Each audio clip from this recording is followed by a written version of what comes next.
El microorganismo que ocasiona la tuberculosis suele ser el Mycobacterium tuberculosis, que es un bacilo ácido alcohol resistente, condición Thiel-Nielsen positiva, aerobio estricto, no esporulado, no móvil, no productor de toxinas, pero sí produce un factor de virulencia denominado core factor.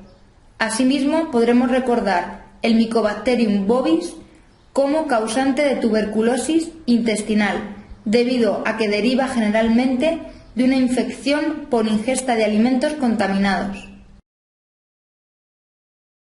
Los pacientes con mayor riesgo de contagio de la tuberculosis son los que excretan importantes cantidades del microorganismo en su esputo, es decir, pacientes bacilíferos. Tras la inhalación del microorganismo se producirá su depósito en los espacios alveolares, con la activación de macrófagos centinelas no específicamente activados contra el Mycobacterium. Por lo tanto, produciría una diseminación inicial local alrededor de los espacios alveolares, regional por los vasos linfáticos e incluso sistémica vía hematógena. Recordar que el complejo primario de Ghon se define con la tríada de neumonitis, linfangitis y adenitis.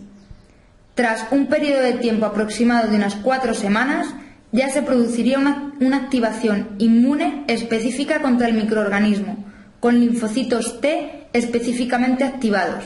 Esto se conoce como mecanismo de hipersensibilidad retardada celular o tipo 4 y traduce ya la existencia de un mantus positivo con formación de granulomas necrotizantes o caseificantes.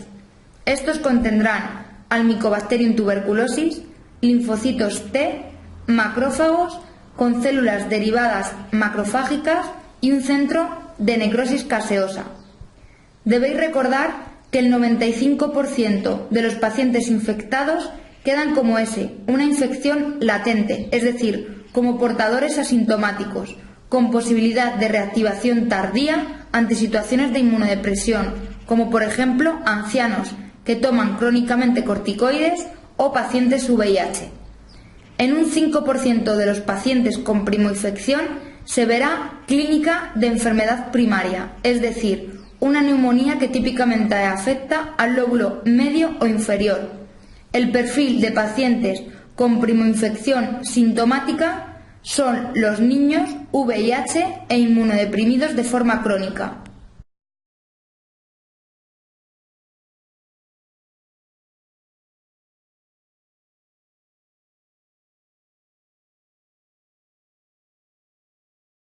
Algunas pruebas para el diagnóstico de tuberculosis son prueba de tuberculina o mantús, bacilos ácido alcohol resistentes con tinción de Thiel-Nielsen positiva. Recordar que esto es sugestivo de tuberculosis pero no patognomónico, teniendo que hacer el diagnóstico diferencial con otros microorganismos ácido alcohol resistentes. Finalmente, el diagnóstico definitivo de enfermedad tuberculosa se basa en la demostración de Mycobacterium tuberculosis en el cultivo en medio específico de Lowenstein-Jensen.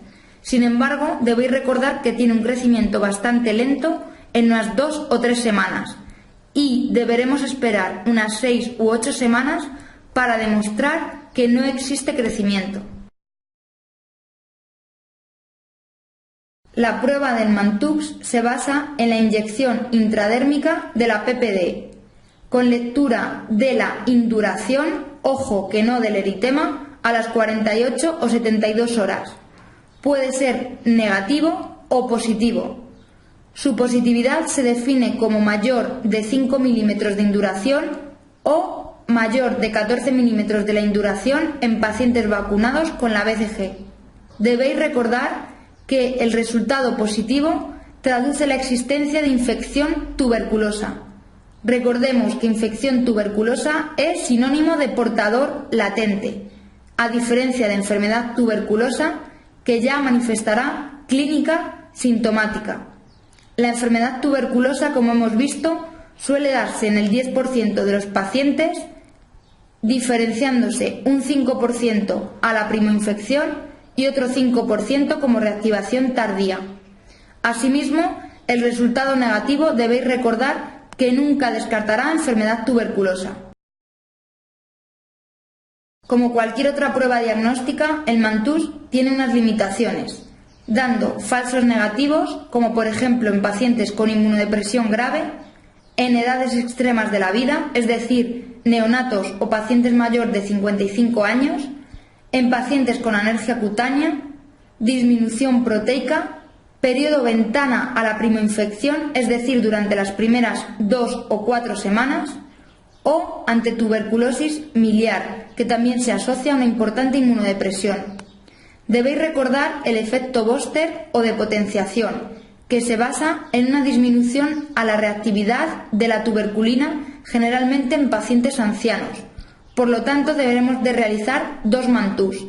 El primero nos servirá para recordar al sistema inmune la existencia de anticuerpos previos contra la tuberculosis, y el segundo se realizará a los 7 o 10 días, tomando este como resultado definitivo.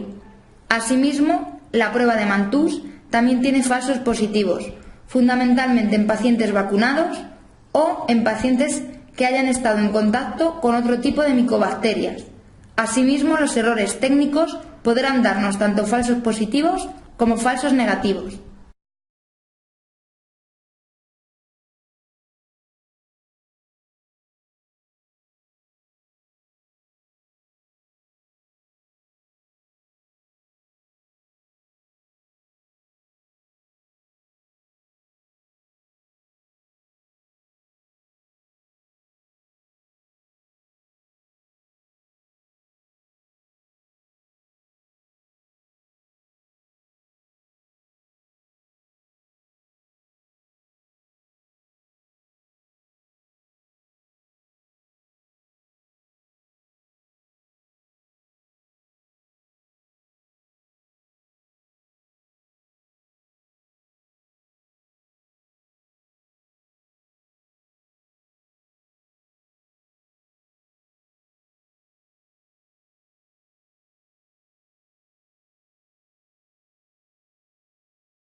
La eficacia del tratamiento antituberculoso llega a ser del 95% si se realiza de manera correcta. Sin embargo, debido a que son tratamientos muy prolongados, el incumplimiento terapéutico es la causa más frecuente de fracaso del tratamiento. Los fármacos antituberculosos de primera línea son la isoniazida, rifampicina, etambutol, streptomicina y piracinamida. La isoniazida es un antibiótico bactericida con metabolismo hepático que debe administrarse en dosis de 300 miligramos al día. Dentro de los efectos secundarios destaca una hepatotoxicidad directa, que es más frecuente en pacientes ancianos, alcohólicos, hepatópatas previos, ante la asociación de isoniazida con rifampicina y durante los 2 primeros meses del tratamiento con isoniazida. Asimismo, deberemos realizar controles analíticos periódicos en pacientes con factores de riesgo, de forma que si existe una hipertransaminasemia mayor de 5 veces el límite superior de la normalidad, debe suspenderse el tratamiento con cualquier fármaco hepatotóxico. Otros efectos secundarios son neuropatía periférica, que se prevendrá mediante administración de vitamina B6 o piridoxina, incremento de la urea, neuritis, Dupuytren, agranulocitosis y anemia.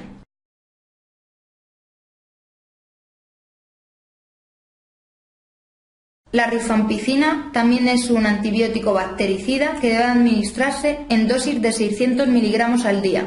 Produce típicamente orinas naranjas, lo cual nos puede servir para valorar si el paciente sigue tratamiento correcto. Asimismo, es un fármaco hepatotóxico, por su efecto inductor del metabolismo de otros fármacos. Otros efectos adversos destacables es la mayor frecuencia de catarro o infecciones de vías respiratorias, la insuficiencia renal y la insuficiencia suprarrenal. El etambutol es el único tratamiento bacteriostático. Debe de administrarse en dosis de 15 miligramos por kilo de peso al día y como efectos secundarios destacan neuritis óptica retrovulvar, de ahí que no sea un tratamiento de elección en paciente pediátrico, ya que la clínica puede ser poco subjetiva y por lo tanto puede pasar desapercibida. Aumento de urea, neuropatía periférica.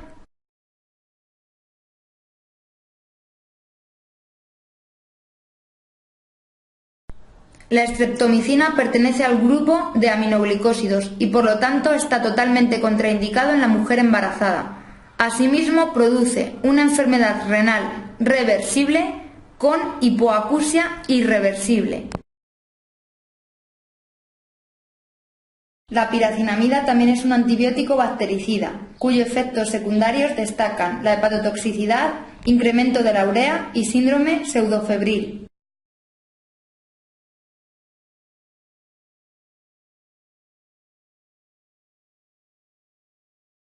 Deberemos distinguir la pauta general de algunas excepciones. El tratamiento habitual se basa en la asociación de isoniazida, rifampicina, piracinamida y etambutol durante 2 meses, seguido de 4 meses con rifampicina e isoniazida, en un total de 6 meses. El tratamiento de la enfermedad en niños es igual a la pauta general, solo que teniendo que ajustar la dosis de tratamiento. Asimismo, en pacientes VIH, la respuesta al tratamiento es igual que en pacientes VIH negativos y la pauta deberemos prolongarla un total de 9 meses. En función de la localización de la tuberculosis extrapulmonar, se encuentra que en enfermedad tuberculosa del sistema nervioso central, osteomielitis tuberculosa o enfermedad miliar, se podrá prolongar el tratamiento unos 9 o 12 meses. Asimismo, en mujeres embarazadas está totalmente prohibida la administración de streptomicina, pudiendo tener como opciones el tratamiento habitual de 6 meses con isoniazida, rifampicina o piracinamida o sustituyendo la piracinamida por etambutol. En este caso deberemos prolongarlo 9 meses. Asimismo, si estuviese contraindicada la piracinamida, podríamos optar por un tratamiento con un total de 9 meses asociando isoniazida y rifampicina más etambutol o streptomicina. Si estuviesen contraindicada la isoniazida y la rifampicina, el tratamiento antituberculoso debería prolongarse 18 meses.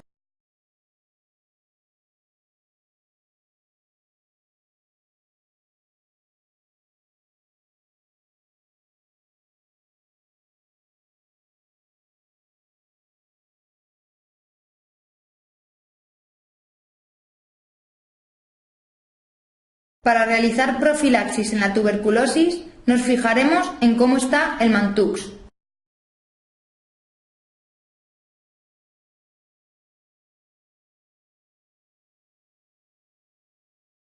Realizaremos quimioprofilaxis secundaria de enfermedad tuberculosa en caso de conversor reciente, es decir, si la positivización del Mantux tiene lugar en menos de 2 años, si existen lesiones fibróticas residuales en la placa de tórax, en pacientes que convivan con un bacilífero, pacientes jóvenes menores de 35 años, pacientes con un Mantux muy positivo por encima de los 15 milímetros o pacientes con inmunodepresión, como pudiese ser VIH positivo, toma prolongada de corticoides, silicosis, tratamiento con anti-TNF y hemodiálisis.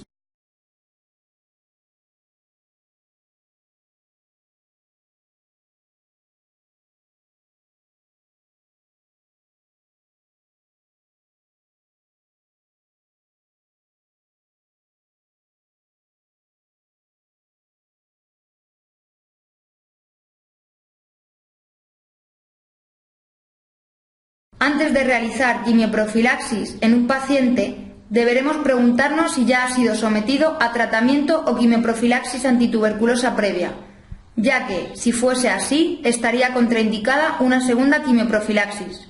Si no ha recibido tratamiento ni quimioprofilaxis previa, nos preguntaremos ¿tiene usted enfermedad activa?, lo cual descartaremos fundamentalmente con la clínica y la placa de tórax, y en algunos casos la baciloscopia de esputo.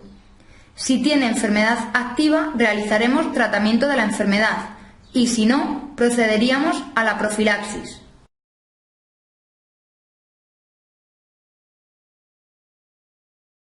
La quimioprofilaxis debe realizarse durante varios meses, generalmente 9 en pacientes pediátricos con versores recientes, contacto con bacilíferos. Generalmente, en la actualidad, tiende a darse una pauta de 9 meses de forma generalizada.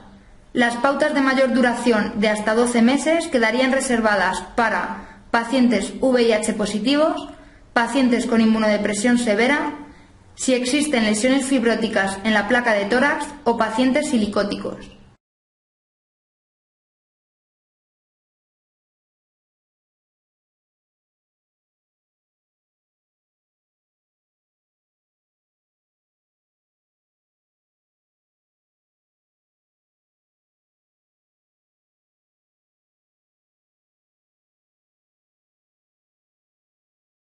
El tratamiento de elección para realizar quimioprofilaxis es la isoniazida en dosis de 300 miligramos al día durante 6 meses. Como alternativa se puede dar una pauta intermitente con isoniazida 900 miligramos 2 veces a la semana, cuya duración sería de 9 meses, o una pauta corta asociando 2 fármacos, generalmente isoniazida más rifampicina diarias, con una duración de 2 meses.